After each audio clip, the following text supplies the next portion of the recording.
Saudara-saudari terkasih, bacaan hari ini berbicara tentang Roh Kudus. Dan saya senang sekali, tema Roh Kudus itu sangat menggembirakan saya. Karena itu saya ingin berbicara tentang Roh Kudus.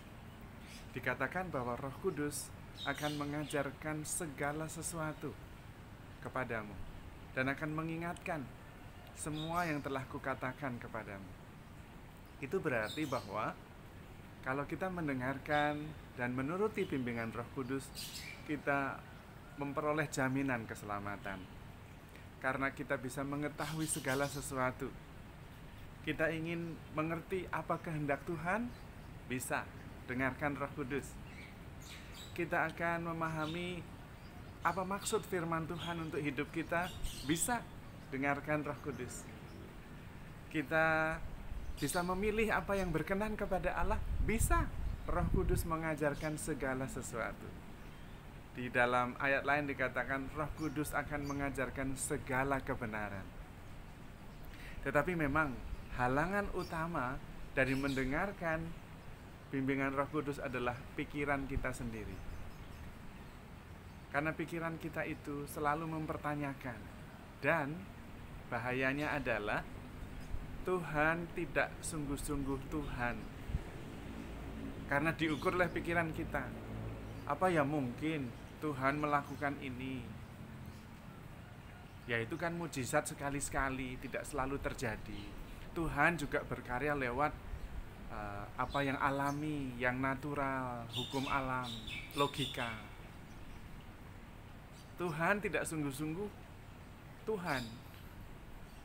Karena dilihat dalam lingkup pikiran kita sendiri. Kalau tidak masuk akal, kemudian dirasa-rasa apa iya Tuhan begitu gitu.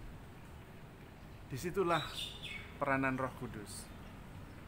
Kita diminta hati-hati dengan pikiran kita. Karena pikiran kita itu terbatas sekali. Dan justru membuat Tuhan bukan Tuhan, tetapi Tuhan yang sesuai dengan akal budi kita. Sementara Roh Kudus tidak. Dan semua hal tentang iman itu berkaitan dengan Roh Kudus beyond akal budi. Bukan akal budi tidak baik. Akal budi baik sekali.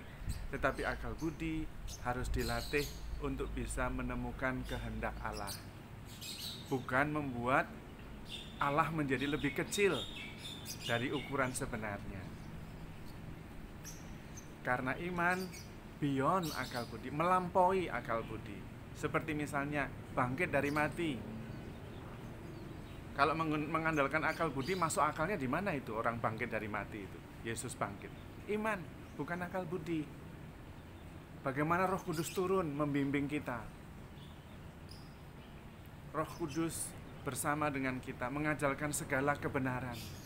Dan benar, dari pengalaman saya sendiri, kalau kita mengikuti bimbingan Roh Kudus, kita selalu benar. Tanda-tandanya kita damai. Kita merasa lebih percaya kepada Tuhan Yesus. Kita merasa optimis. Kita bisa hidup berdasarkan iman. Bisa, Roh Kudus ada di hati kita. Halangannya cuma pikiran kita. Maka kita harus belajar bagaimana mengarahkan pikiran itu supaya tunduk kepada Roh Kudus, bukan sebaliknya. Disitulah ketaatan. Ketaatan iman.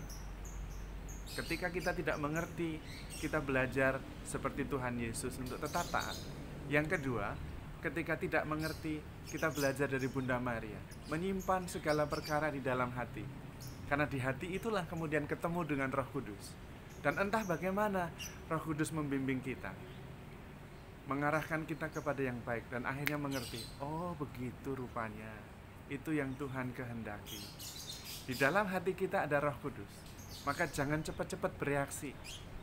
Simpan dulu ke dalam batin, renungkan di dalam hati, lalu ditimbang-timbang, supaya kita mengerti apa yang dikehendaki Roh Kudus. Kemudian bisa melihat, oh ini pikiran kita sendiri, bukan kebenaran, itu pikiran saya. Oh yang ini kebenaran, karena sesuai dengan kehendak Tuhan. Roh Kudus akan mengajarkan dan kita akhirnya mengerti. Percayalah. Tetapi memang langkahnya berbeda, perspektifnya berbeda.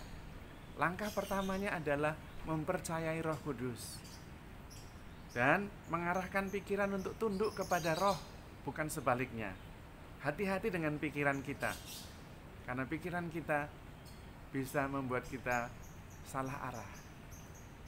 Maka ketaatan iman itu penting sekali. Kerendahan hati untuk tidak mengikuti pikiran yang banyak diwarnai oleh egoisme, tetapi mengikuti Roh Kudus yang selalu mengarah kebaikan, kepada kerendahan hati, kepada iman yang makin penuh kepada Tuhan.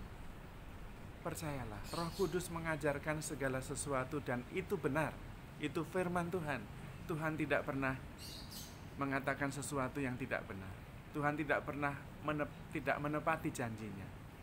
Karena itu penting sekali belajar mendengarkan bimbingan Roh Kudus, mendengarkan suara hati yang baik, yang berkenan, yang membuat kita menjadi lebih percaya kepada Tuhan, yang membawa damai sejahtera. Itu pasti dari Roh Kudus. Roh Kudus tidak pernah mengajarkan kebimbangan, ketakutan, dan kekhawatiran. Bagaimana? Ada damai di hati, ada kepercayaan kepada Tuhan. Itulah tanda Roh Kudus berkarya.